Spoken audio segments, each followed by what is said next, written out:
Building a website used to take forever, but not anymore in the age of AI. Let me show you how to go from an idea to a live landing page in just one day using AI, with no coding required. And by the end of this video, you will have an epic, fully responsive website on your domain. And honestly, once you learn this workflow, web design will never feel the same again. You use two types of AI tools today. The first type is a multi-purpose AI assistant like ChatGPT or Gemini. These are generative AI tools that can create content and help with research. They're great for writing a project brief, iterating on ideas, polishing website copy, and even picking keywords so your site is better for search engine optimization. The second type of tool is a vibe coding tool like Replit. A vibe coding tool builds a working digital product for you based on your prompt. It works like Aladdin's magic lamp. You make a wish and it gives you the thing. And you are not limited to just 3 wishes, so you can keep iterating and refining as much as you want. That is why you should better keep watching this video. Otherwise, you'll be walking away from a modern Aladdin's magic lamp that's literally handing to you. One crucial thing to know before we start. Neither generative AI nor vibe coding tools are perfect. You are the boss here, and AI is your assistant.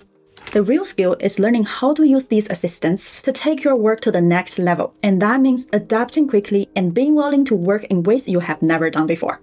Hey, I'm Aliena. If you like design, business, and tech, you're in the right place, so subscribe and turn on all notifications. Here's how I'd create a landing page with AI. Step 1 is deciding that one goal for the landing page, because that single goal defines the primary call to action. In product design, more is not better. The more options you give someone, the harder it becomes for them to choose.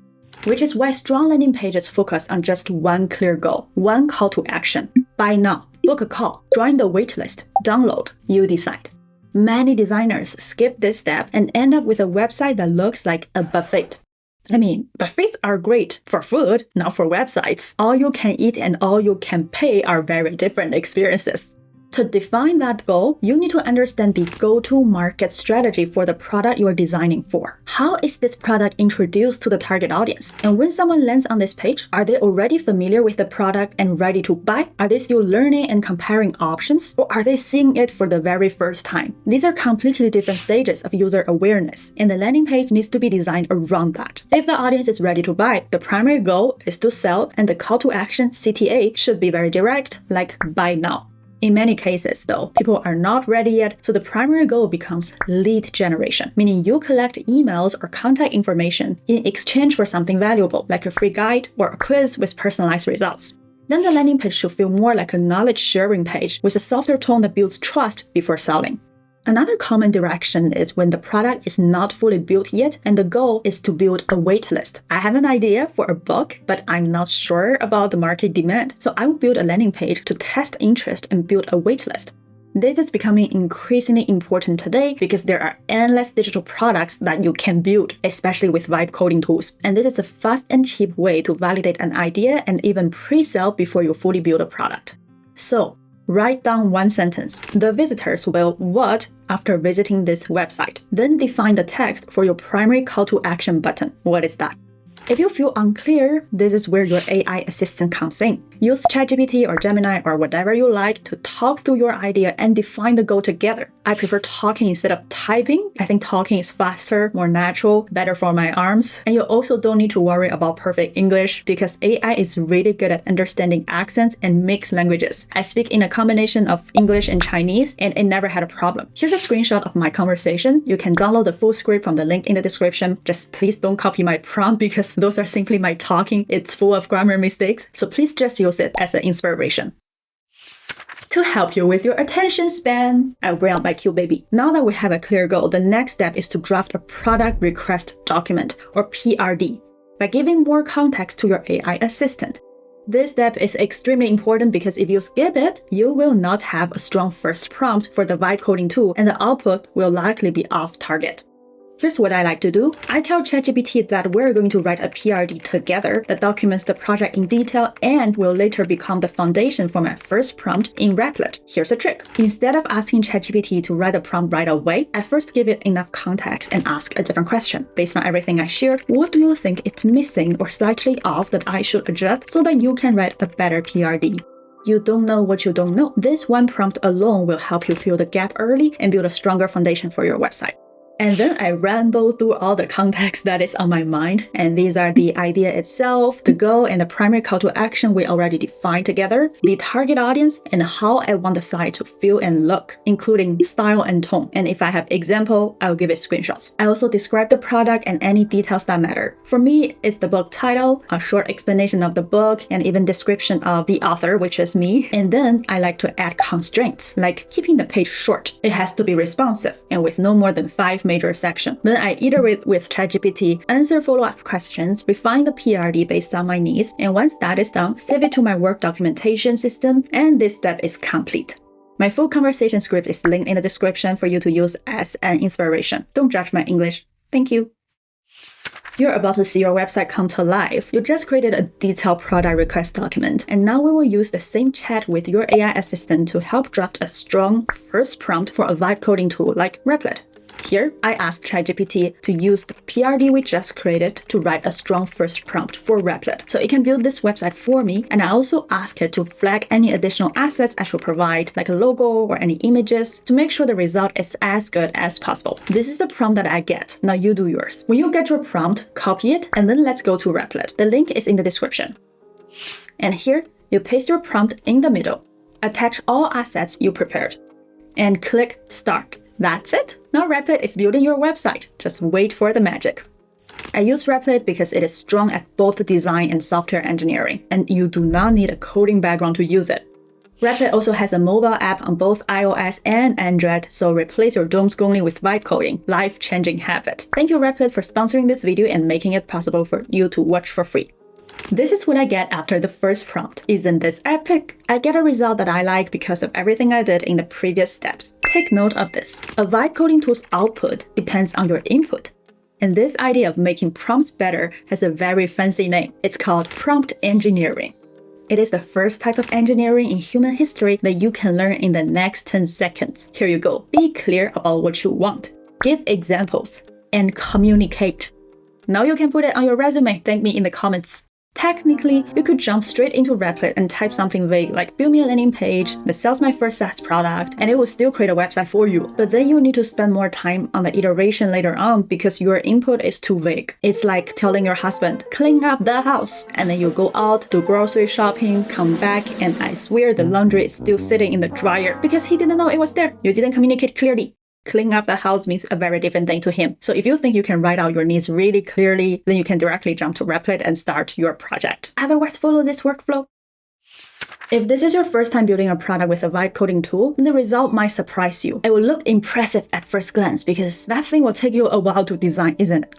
But if you slow down and evaluate carefully, you usually notice that it is not launch ready yet. If you have to score it, it's probably below an 8 out of 10, and that is completely normal. What matters is bring the website up to at least an 8 out of 10 before you launch. From this point on, you can just use natural language to chat with Replit and iterate together. And here's my secret 5 parts model on how to decide what to iterate next. Take note on this. The 5 parts are clarity, credibility, logic, action, and emotion. By the way, you can use this for all kinds of digital products. Number 1 is clarity. Within 5 seconds of scanning your page, can your audience understand what you're offering through your website? If not, then the most important information probably isn't placed at the top of the page, or it's just not easy to understand. You should iterate on the content order and also how the core message is communicated. Second is credibility. Within 5 seconds, are there keywords, metrics, or visual signals that make people trust you? For most landing pages, it's really important to use wall-road trust.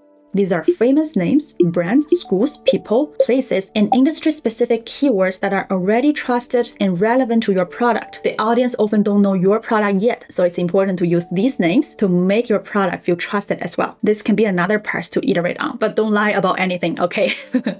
Third is action. Within 5 seconds, does your audience know exactly what to do next? You already have one clear call to action from step 1, so you are pretty good here, but you should still evaluate whether the button is clear enough, visually strong enough, large enough, and place it at a good spot. Number 4 is logic. Logic answers the question of why an audience should take your call to action. Can your audience quickly see a strong reason that they need to take the action? Do they know what they can get in return? If the reasoning is weak or unclear, then you definitely need to iterate on this one. And finally, emotion. When someone looks at this page, how does it make them feel? Ideally, it should make them feel seen, create confidence, clarity, or excitement. If it creates confusion or uncertainty, then there is an emotional gap that needs to be filled. Both content writing and visual design help a lot here. I also like to bring in one creative visual element at the end to just spark joy. Once you go through this entire 5 parts evaluation, you will have a lot of notes and ideas on what to improve next. Here's the good news, you don't have to fix everything in one prompt, and I wouldn't suggest you to do so. You can break down the process into smaller steps and choose an order that works for you. For me, I like to iterate on the bigger picture first, the overall structure, and then I move on to the content. I go line by line to iterate, and I probably use ChatGPT a little bit more, and then I go to the visual. Keep in mind that design is an iterative process, not a linear process. So no matter how structured you try to make this process be, it'll still feel like a little bit of a mess. And that is completely fine. At any point in your journey, you can also go back to the drawing board, iterate again with ChatGPT, or stay in the platform and ask Replit to help. If you go to the bottom left, you can click Build and switch it to Plan. Plan mode in Replit allows you to ask questions and plan your work with Replit without implementing anything yet. Even if you give a bad prompt and then iterate in a way that made things worse, you can always go back to a previous version. In Replit, go to the top left and click the clock icon labeled History. Here, you can see all your previous versions and click Roll Back to restore your project to that version.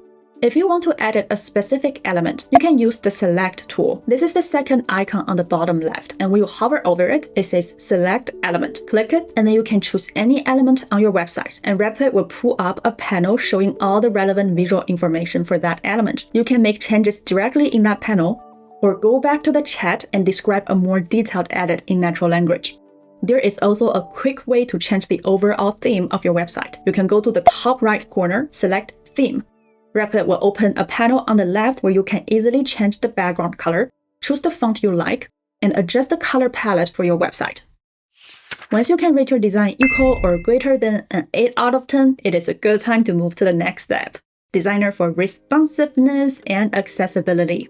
Just because your website looks good on your current screen does not mean it will also look good on your mobile phone or on larger devices. Today, most people open a website through their phone, so designing for different screen sizes is critical. A quick way to test this is go to the top right corner, hover over the icon that says New Tab, click it, open your site in a new tab, and then resize the browser window to see how layout responds to different width. If you ask Replit to design responsibly in your first prompt, it likely already handles some responsive behavior, but it probably wouldn't be exactly how you want it. Another helpful feature is also in the top right corner. Click the laptop icon labeled Screen Size. This allows you to quickly switch between different device previews and check how your design looks on popular mobile screen sizes. The third and the most reliable way to test responsiveness is to copy the preview link and then open it on a real different device. Seeing the site on an actual device often reveals issues you would miss on desktop previews. For example, the button is too small for my thumb to tap. The text is not really clear to read. So now, take a few more rounds of iteration to refine your website for responsiveness and accessibility. This is how mine look after the iterations. I adjusted the layout for the mobile breakpoint and added a top navigation so the call to action buttons stays sticky and easy to access. I also left aligned my elements on mobile to make the content easier to read. And while doing this, I noticed there were some content differences between desktop and mobile versions, and I made sure to correct those as well. Now that your website looks great on all devices, the next step is to make sure it actually works. For a simple landing page, there is usually very little functionality to worry about. Mine is just linking the button to a Google form and make sure all the links I mentioned are connected to the right sites. If you're building something more complex, this is the stage where you work with Replit to make sure the site works the way you want. And just as a reminder, whenever you are not sure how to implement something, you can use the plan feature in Replit or ask your AI assistant or look it up online. Anything you want to build is feasible, and very often there's a simpler way to achieve the result you need.